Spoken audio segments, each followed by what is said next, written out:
What's up mga idol? Jack, nakakagulat na sinabi after nila matalo sa Game 3. Pero bago mo sana ipagpatuloy ang panonood mo, ay huwag mong kalimutan na mag-subscribe bilang suporta sa aking YouTube channel. Maraming salamat idol.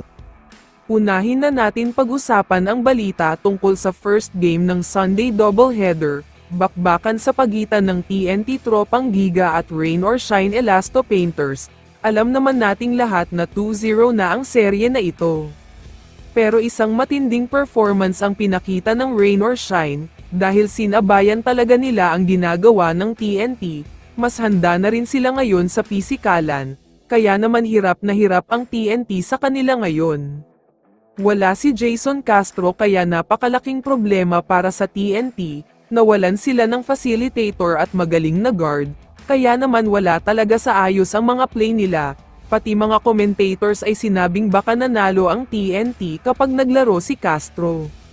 Kaya naman nag-take advantage ang Rain or Shine dito at pinataob ang TNT, kaya dahil sa pagkapanalo ng Ross ay nakaisa na sila, malaki na din ang chance nila na makabalik sa serye at makapasok pa sa finals kapag nagkataon.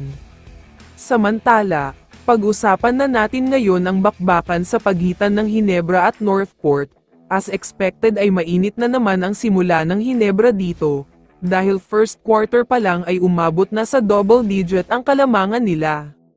Mainit na naman si Justin Brownlee dito, dahil puro tres ang ginawa niya, sumabay din dyan itong si Scottie Thompson, kaya hirap na naman makahanap ng solusyon ang Northport, hindi nila alam ang gagawin para makasabay. Sa second quarter naman, biglang naibaba ng Northport ang kalamangan sa 4, bigla kasing nagsunod-sunod ang pagpasok ng mga tira ni Tolentino dito, at nakuha na agad ni Rosario ang third personal foul niya. Pero matinding run naman ang ginawa ni Justin Brownlee dito, dahil 3 sunod-sunod na tres ang ginawa niya, meron pang isang 4 points play dito, kaya naman sa isang iglap lang ay umabot na sa biggest lead.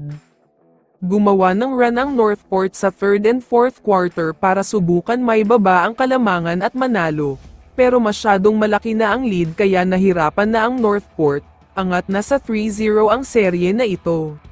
Samantala, after naman ng laban ay may nakakagulat na sinabi si Kadeem Jack, ayon kasi sa kanya ay Ginebra na daw ang pinakamalakas na nakaharap niya sa buong career niya, ang hirap daw talaga talunin kaya sa kanila na ang serye na ito. Kaya naman kung ikaw ang tatanungin idol, ano ang masasabi mo sa laban na ito? I-comment mo naman ang sagot mo sa tanong na ito. So dito na nagtatapos ang video na ito. Maraming salamat sa pagsuporta at panonood mga idol. Ingat at bye-bye.